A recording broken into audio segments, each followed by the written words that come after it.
ఖమ్మం జిల్లాను ముద్దాడింది గోదారమ్మ. 110 కిలోమీటర్లు ప్రయాణం చేసి అర్ధరాత్రి జోలూరుపాడులో లాకుల వద్దకు గలగల చేరుకున్నాయి గోదావరి జలాలు. జోలూరుపాడు లాకుల వద్ద జరిగిన పూజా కార్యక్రమాల్లో మంత్రి తుమ్మల నాగేశ్వరరావు పాల్గొన్నారు.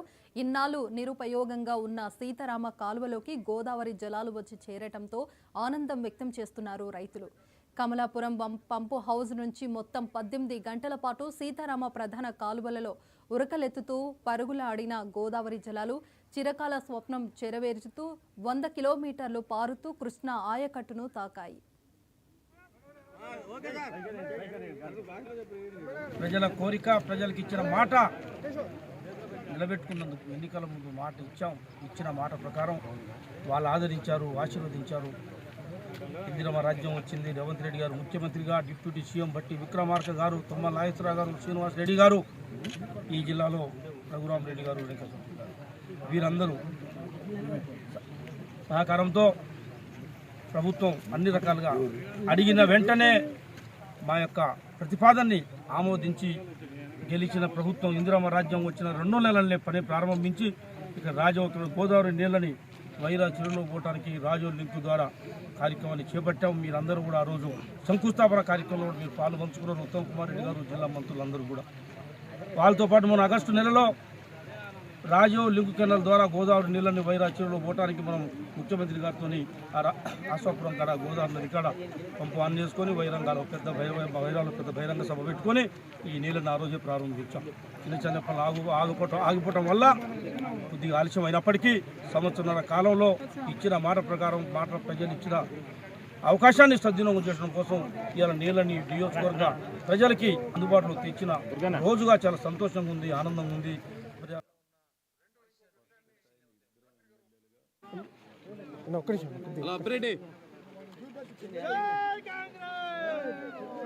ఈ నీళ్లు వస్తాయని కూడా వాళ్ళకి తెలియదు. వాస్తవంగా 10 సంవత్సరాలు బట్టి కాలం ఉంది కదా, నీళ్లు ఏడొస్తాయి లేని అనుకుంటున్నారు.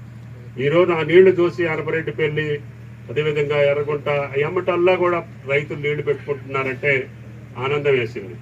ఈ నీళ్లు ఇప్పుడు వచ్చి ఉంటాయి అనుకుంటా మీ కెనాల్కి, ఎస్సీ గారు వచ్చి ఉన్నాయి కాబట్టి ఆ భూమినిచ్చిన రైతులకి కొద్దిగా సన్మానం చేయండి తప్పకుండా. జిల్లా కలెక్టర్లో వాడు కొత్త అయినా కూడా ఇద్దరూ బాధ్యత తీసుకున్నారు. మన అదృష్టం ఏంటంటే నాకు మంత్రి పదవి ఉన్నప్పుడల్లా కష్టపడే కలెక్టర్లు దొరుకుతారు. అది జిల్లా ప్రజల యొక్క అదృష్టం. కాబట్టి దయచేసి వాళ్ళు అటువంటి వ్యక్తులు ఉన్నప్పుడే మనం పనులు చేసేదానికి అవకాశం ఉంటుంది. నేను PVRK ప్రసాద్ గారి దగ్గర నుంచి సుమారు 25-30 మంది కలెక్టర్లు చూసి ఉంటా. నాకు సమయం వచ్చినప్పుడల్లా, అవకాశం వచ్చినప్పుడల్లా పనిచేసే కలెక్టర్లు వస్తున్నారు. దానివల్ల ఈ జిల్లాలో జరిగిన ప్రతి కార్యక్రమంలో కూడా నా పాత్ర ఉండే అవకాశం వచ్చింది. అది దుమ్మగూడెం మండలంలో చేసినటువంటి ఆక్విడిక్ట్ తాలిపేరు మీద, అది ఆసియాలోకి వెళ్ళే పొడవైనటువంటి ఆక్విడిక్ట్. ఆ ప్రాజెక్టు కట్టి ఆగిపోతే 25,000 ఎకరాలకి ఆ రోజుల్లోనే ఆక్విడిక్ట్ నిర్మాణం చేసి నీళ్లు ఇచ్చాం. అదేవిధంగా మోడికొట్ట వాగు, పాలెం వాగు ప్రాజెక్టులు భద్రాచలానికి ఈ పక్క ఉన్నాయి కాబట్టి అటు ఎత్తిపోతల పథకాలు కూడా ఇవ్వాలని చెప్పి అక్కడ కూడా ప్రగళ్ళపల్లి లిఫ్ట్ ఇరిగేషన్ కూడా ఒకదాన్ని ప్లాన్ చేశాం.